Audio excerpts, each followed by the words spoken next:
This is Radio Nepal. I'm Dila Prasai with the news, the headlines first. 5 people killed and 10 others still missing in landslides and floods in Darchula. Ruling alliance nearing to consensus on seat allocation in the upcoming federal and province assembly elections. Bill designed to amend Commission for Investigation of Enforced Disappeared Persons and Truth and Reconciliation Commission Act to be presented in the House of Representatives next meeting. And Russian forces withdraw from key eastern towns as Ukrainian forces advance further.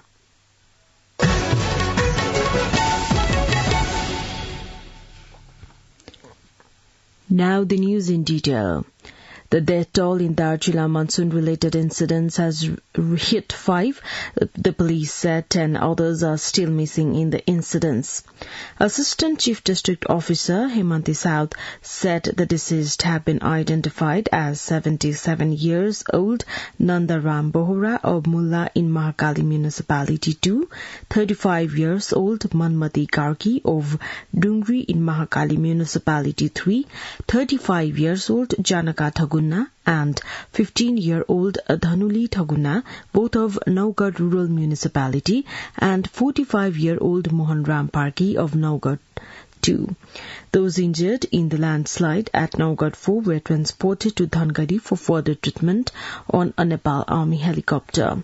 A joint team of Nepal Police, Armed Police Force and Nepal Army launched a search for the missing ones. Home Minister Balkrishna Khan has directed the administration and security agencies to immediately manage, treatment and launch rescue and relief efforts for those affected by flooding and landslides at various places of Darchula district. Stating that the government was committed to save people's lives, he also directed the use of helicopters as per the need for the efforts. Ministry spokesperson Phanindra Mani Pokhrel said after the direction of the Home Minister, a helicopter of Nepal Army deployed from Surkhet reached the incident sites.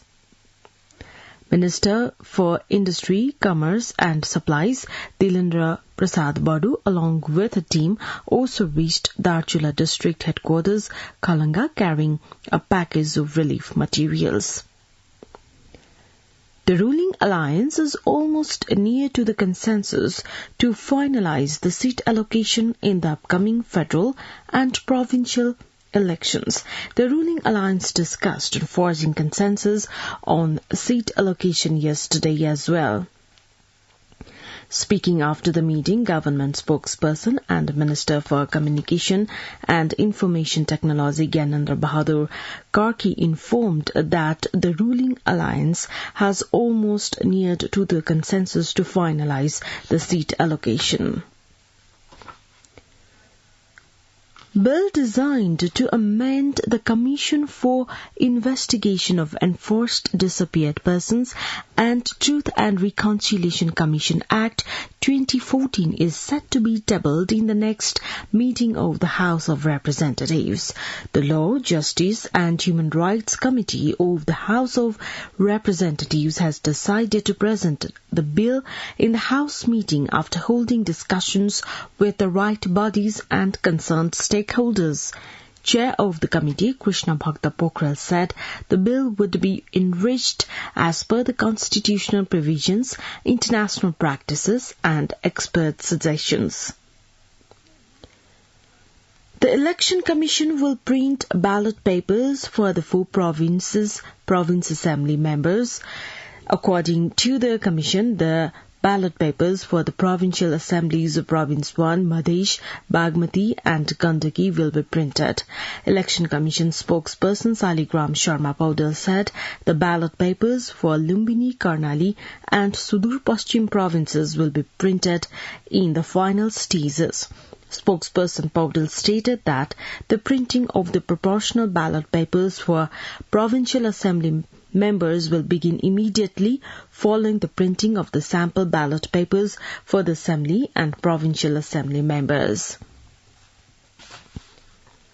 Minister for Energy, Water Resources and Irrigation Pampa Bhusal informed that the government was at work to export electricity to Bangladesh, targeting power export within this year.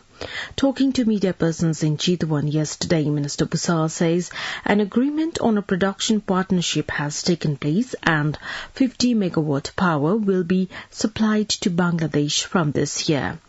Reminding the slashes on power tariffs, Minister Bhusal reiterated the government's aim of increasing electricity consumption at home. CPN YMA Chairman KP Sharma Oli has said that the children of Nepali citizens having obtained the citizenship by birth should get the citizenship by descent.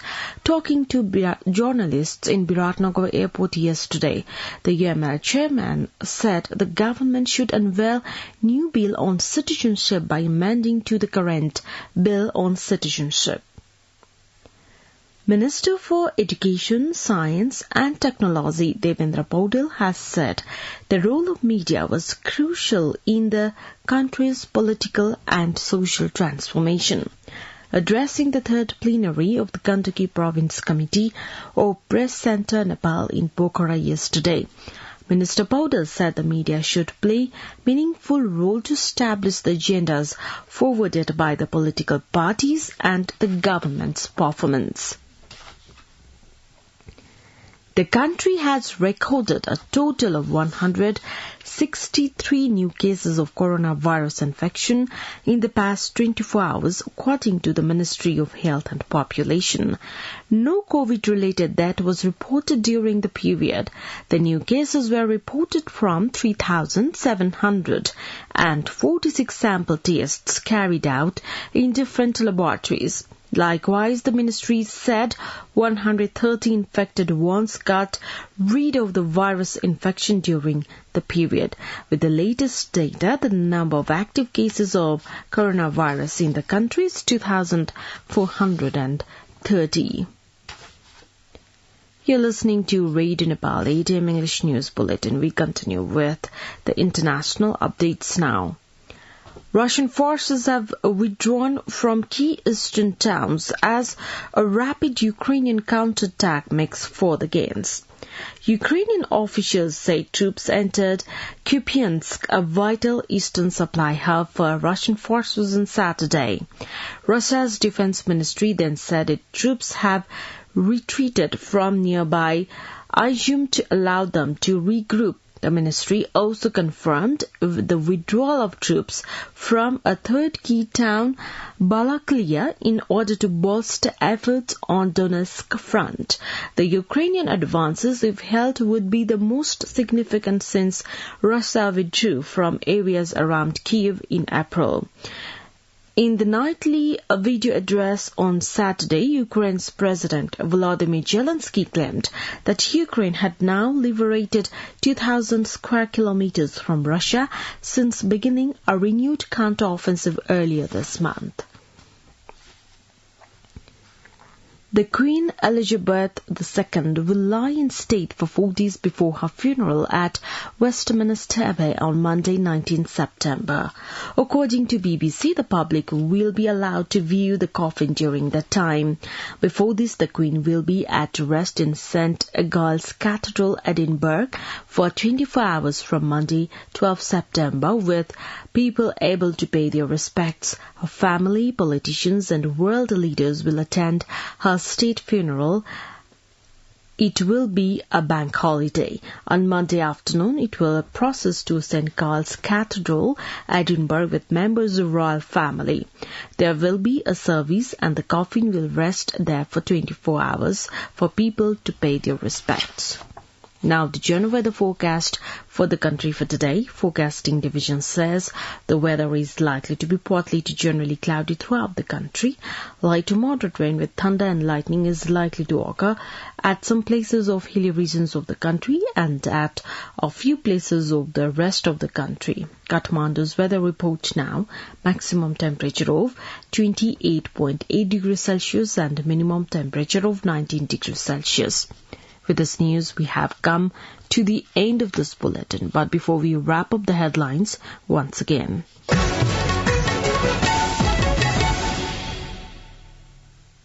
5 people killed and 10 others still missing in landslides and floods in Darjeeling.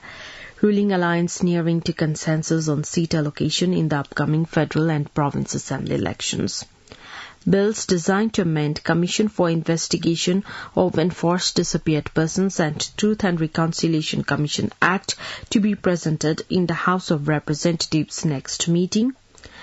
And Russian forces withdraw from key eastern towns as Ukrainian forces advance further. Well, that's all that we have for this edition. Our next English news edition is at 2 in the afternoon. You can also listen to us online at our website www.radionepal.gov.np for more news and online programs. Stay tuned, stay safe and have a good day.